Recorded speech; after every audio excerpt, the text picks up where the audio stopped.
A children's TV show featuring a man with a huge penis is sparking a debate. A police officer is mistaken for a stripper at a swinger party. And no excessive barking signs at a dog park. These are the weird stories on Monday on Weird AF News. Yes, you're listening to Weird AF News. Did you know that? You pressed play, or you told your smart speaker to play Weird AF News. Or maybe it automatically did. Oh, the AI is coming to get us. This is Jonesy, the host of Weird AF News. As I always say, this is the only daily weird news podcast hosted by a comedian inside a closet. Want me to knock on the wall to prove it? Right, it's right near my head. You didn't believe me, did you? Yeah. Hey, mainstream news. Listen to Weird AF News with Jonesy. A children's television show has debuted in Denmark about a man with a huge and uncontrollable penis. They've really taken a risk here. This is some edgy stuff for children's programming, it seems. Let's find out, though. Maybe it's fun.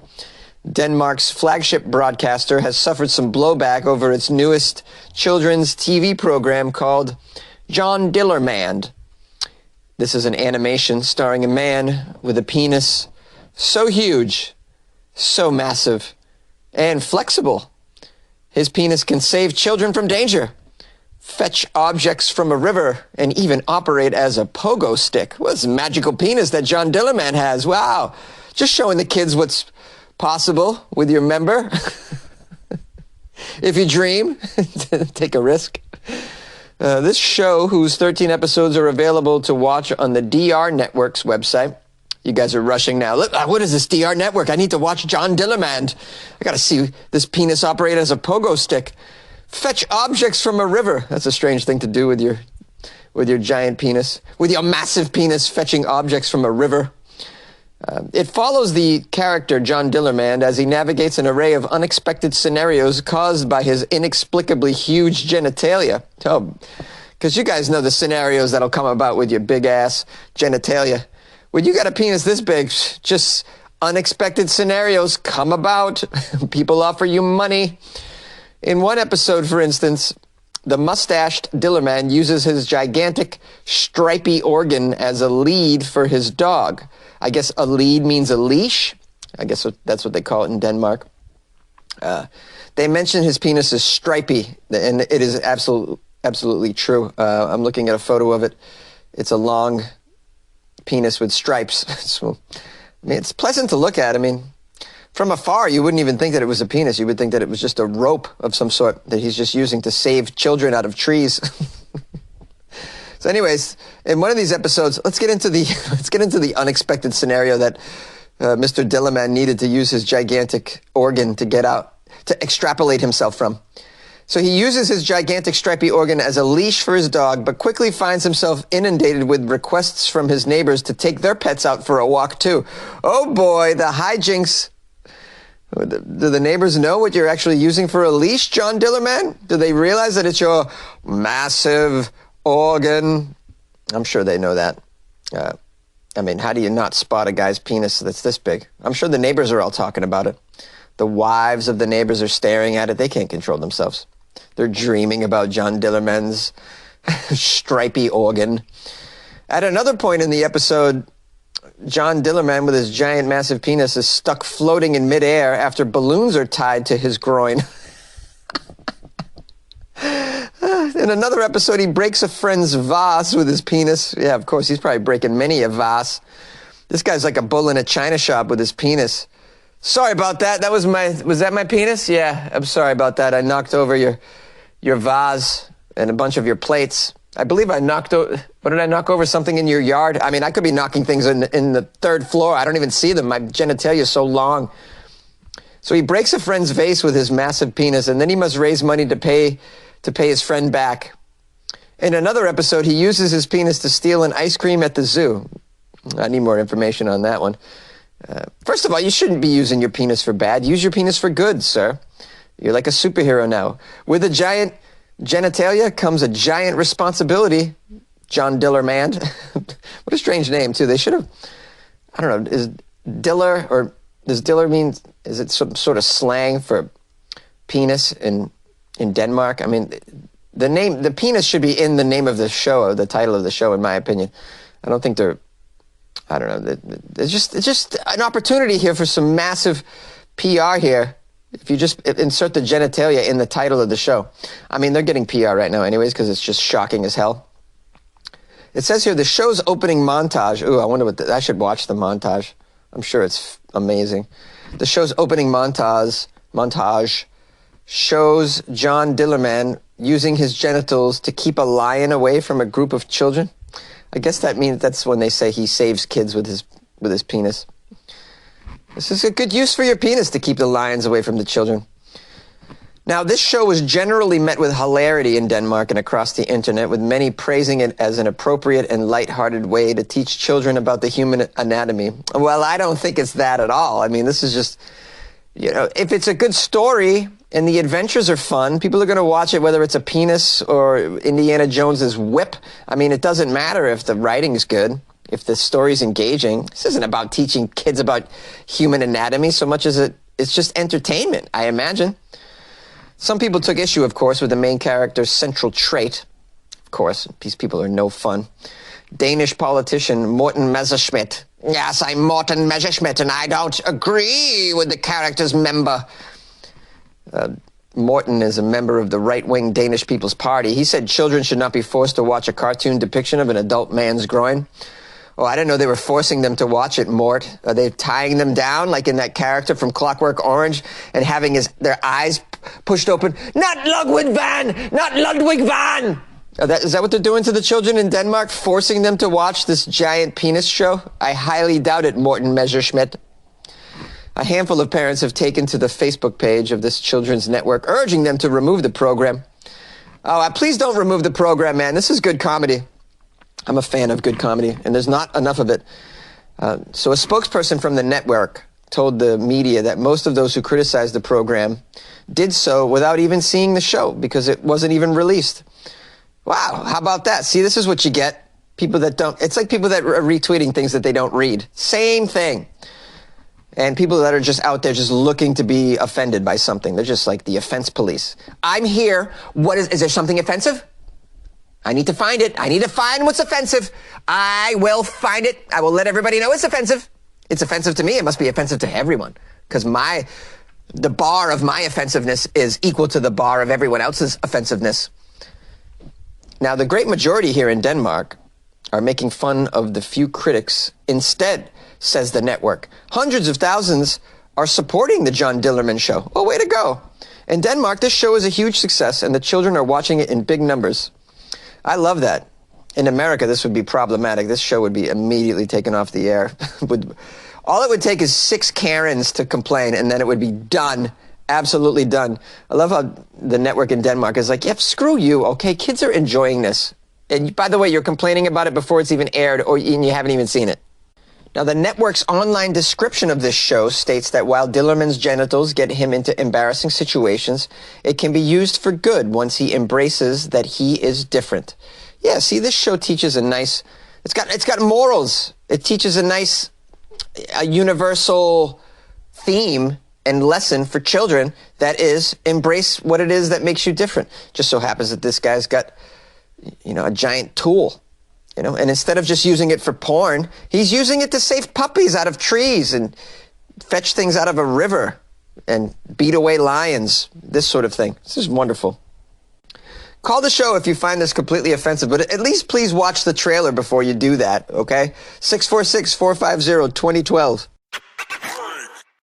A police officer was mistaken for a stripper at a swinger party.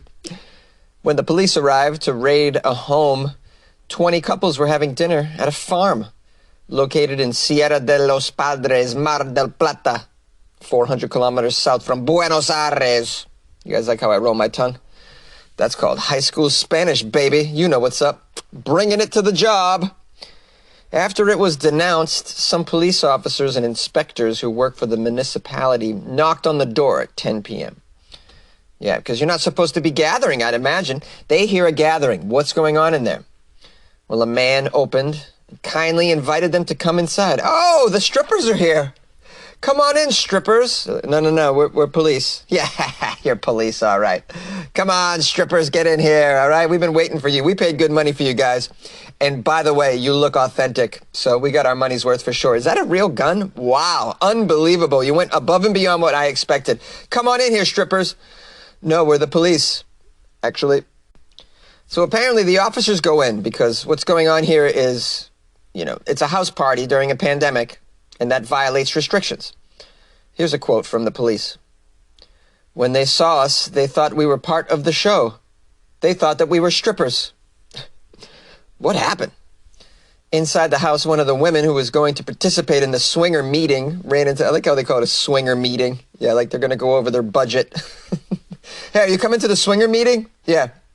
What are you going to discuss at the meeting? We're going to discuss all the positions that we're going to be involved in the next swinger meeting. Swinger meeting. Oh, man. It makes it sound official. You going to the swinger party? Party? Hello, it's a meeting, okay? And we dress up, all right? This isn't a joke. We take our swinger gatherings very seriously. We have an accountant and a treasurer. Okay, back to the story. There's a female police officer. She's inside. Now, one of the swinger people thought that she was, part of the party and whispered, "Look at your eyes. You make me warm up." You make me warm up, police lady. Oh, boy. At no point did the cops just let everybody know, hey, you're under arrest. Like, how long did it take them to drop that line? You're all under arrest. Break it up. None of them said, break it up, break it up. I mean, unless they did, and nobody at the party believed them. Well, look at them telling us to get on the floor and put our hands behind our back. They are really selling the role tonight. Wow, you guys are great. You strippers, man, you're really taking it seriously. We like that. So what went down? Well, clearly the police officers didn't participate in any swinger meeting. All the participants there were identified and indicted by violation of Section 205 of the Criminal Code, which punishes whoever disobeys sanitary measures for epidemic containment. A very fancy way of saying, don't gather, stupid.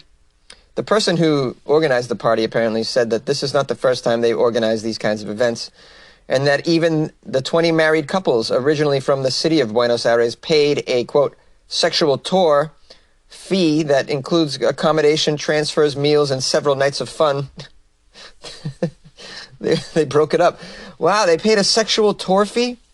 This is what you get? You get to go to a farm and in the middle of nowhere with other couples and have dinner? And then who knows? Wow, this is like, what an easy way to make money. People will pay for anything. Really, they will. I mean, it's not an easy way to make money now because you're flouting pandemic social distancing rules, and you got to really do it undercover. But I mean, this just sounds like a great way to make some cash if you own a barn, apparently. This is not the first time something like this has happened. In England, apparently, a police officer was also mistook for a stripper at a birthday party. Wow. I guess that's part of the job. You're a police officer. If you show up at a party, especially alone, for an instant, people might be like, you going to take off your clothes, maybe? Maybe. Are you going to take them out? You going to take it off? Oh, no, you took your gun out. I guess we're going to jail. You like podcasts? You're listening to my podcast. Maybe you thought to yourself, I'd like to make a podcast. Too difficult. No, not with Anchor. Anchor has free creation tools that allow you to record and edit your podcast from your phone or your computer. Anchor distributes your podcast to Apple, Spotify, Stitcher, and more. They have advertising integration, so you can even make a little money off your podcast. Everything you need to make a podcast in one place. Download the free Anchor app or go to anchor.fm to get started. And good luck with your podcast. Good luck with your creation. Good luck with your life, man. No excessive barking signs at a dog park draws criticism. Frequent visitors of a downtown Winnipeg dog park weren't wagging their tails when new signage told them to please be quiet. During the pandemic, the city has seen an uptick in traffic at dog parks, and more dogs means more noise. Yeah, that's right. There's a lot of dogs, man. Everybody ran out and got a dog during the pandemic, apparently. They were like, I'm going to be home alone? No, I don't think so. I'm going to go get an animal. You should have got more creative, though, because dogs, really, everybody has dogs. Get yourself some monkeys or a wolverine or something fun. I don't know. One of those Gila monsters. How about a Tasmanian devil? Yeah, just throw it in your closet. Take it for a walk now and then. Just terrorize everybody in the neighborhood. In other words, get creative. Okay, that's enough out of me with that. Okay, back to the story. Back to the grill again. The grill again. Okay, so more dogs, more noise. Yeah, that makes sense. And by the way, these dog parks must be crowded. How many dog fights are happening? Psh. Recently, Bonnie Castle Dog Park in downtown Winnipeg. You guys know the place. You guys have been to Bonnie Castle Dog Park, haven't you? Of course you have. The dog park has been the source of complaints from residents saying the noise is excessive. Well, you should have thought twice then before you decided to live next to a dog park, stupids. I love how everybody wants to just blame it on the other stuff. Don't blame it on yourself that you chose to live in a noisy downtown area.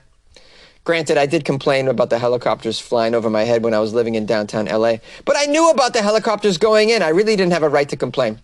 Mostly I just did it because it's funny. Michaela Prentice brought her dog Samosa to Bonnie Castle for some fresh air. Ooh, let's find out what happened when Michaela brought Samosa. It's nice to hear that you guys in Canada name your dogs the same just bougie way that we name them down in the States. It's just unbelievable. On her way in, she spotted some new signage on the fence. I noticed that today when I came in the park, the no excessive dog barking sign, I noticed that sign, no excessive dog barking. Definitely new to me. I haven't seen that before. I can see why it went up. I can. When I was there in the summertime, there were some aggressive dogs, some really big dogs barking. I mean, they were big. They were barking. The park is next to an apartment building, and there would be people on the balcony shouting down for us to be quiet. I remember that, big dogs barking, people telling us to shut up. Yeah, I can see where the sign came from. Prentice said in the summer there were close to 40 or 50 dogs in the park at one time. Noise was definitely an issue. Well, they found the one dog owner who's going to side with the people living in the apartments. You will very, very rarely find a dog owner that will do that.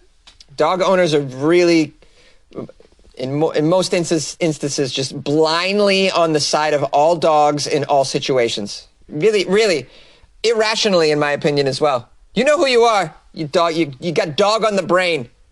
You're annoying. If it was up to you, it'd be like a dog park on every corner, and the rest of us would have to shut up. Kaylee Askin brought her four-legged friends to Bonnie Castle Dog Park to burn off some energy. Come on, guys, let's burn off some energy at the castle. She said the dogs bark when they play. It's a sign that they're having fun. Yeah, that's right. These are dogs, man. They're going to bark, The solution is move away. Sorry to say. You're never going to get rid of a dog park that's in your neighborhood. People want more dog parks, if anything. In fact, people, when they find that there's a dog park in a neighborhood and they own a dog, they will specifically target that neighborhood to live in because you can't just find dog parks all over the place. This is a very desirable neighborhood, I'll bet. And I'll bet you the price of an apartment here is just exorbitant. That's a big word that I pulled out. Are you guys proud of me? This lady says, her name is Kaylee. She says dogs bark when they play. Oh, got that. Then she said, it's a dog park. The dogs bark. Everyone always tries their best to get them not to, but I think it's something that's inevitable. So this is what you do. I mean, you put hours on the dog park, which they probably already have. Most dog parks have an hour. You can't go in after 10 p.m. or something like that. It's like the swimming pool in the apartment building. For whatever reason, everybody decided 10 p.m. is the hour. Get out of the pool. I don't know why. I don't know where that came from, but the fun must end at 10 p.m. Always. I don't know why. I'm sure the dog park has a similar rule. And if not, you can enact one of these things. Because you can't have dogs barking at 3 a.m. for definitely sure.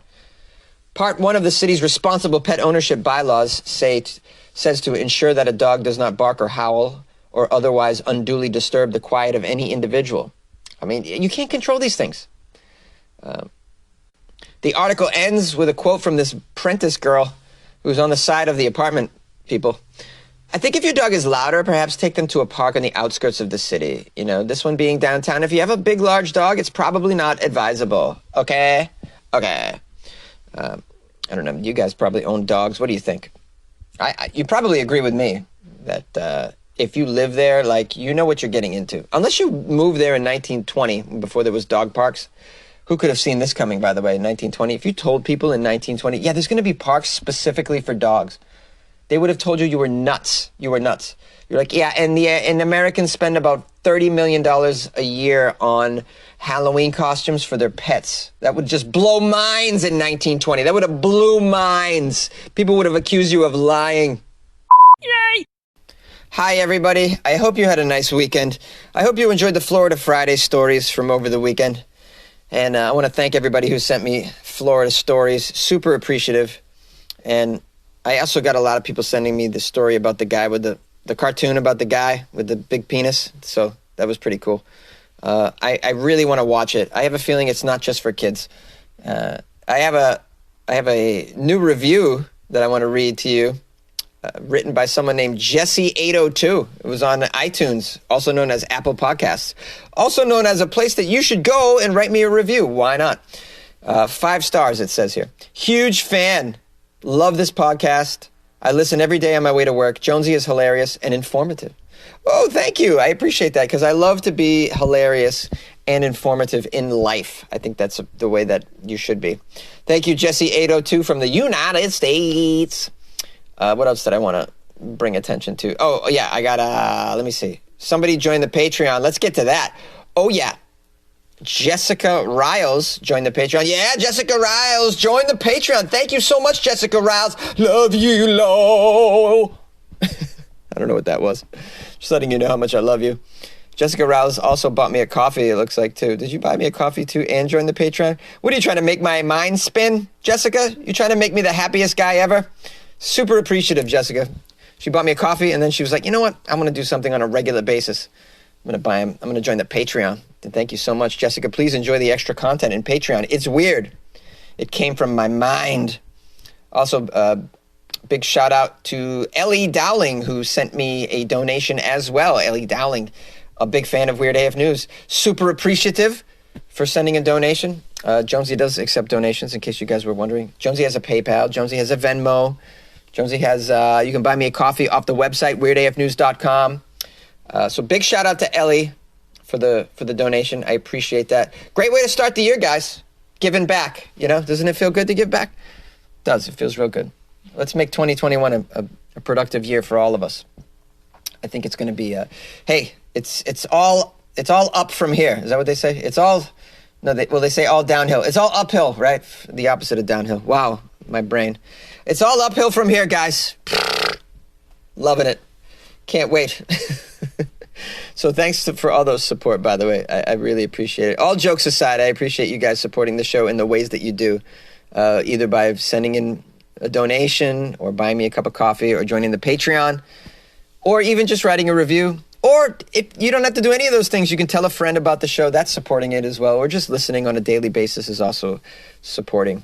And I appreciate your time. Your loyal listenership means a lot to me, and it's what keeps me going. It's kept me going for 4 years of Weird AF News almost, and we'll keep it going. Check out my Patreon, by the way, if you haven't yet. I know some of you are on the fence about it.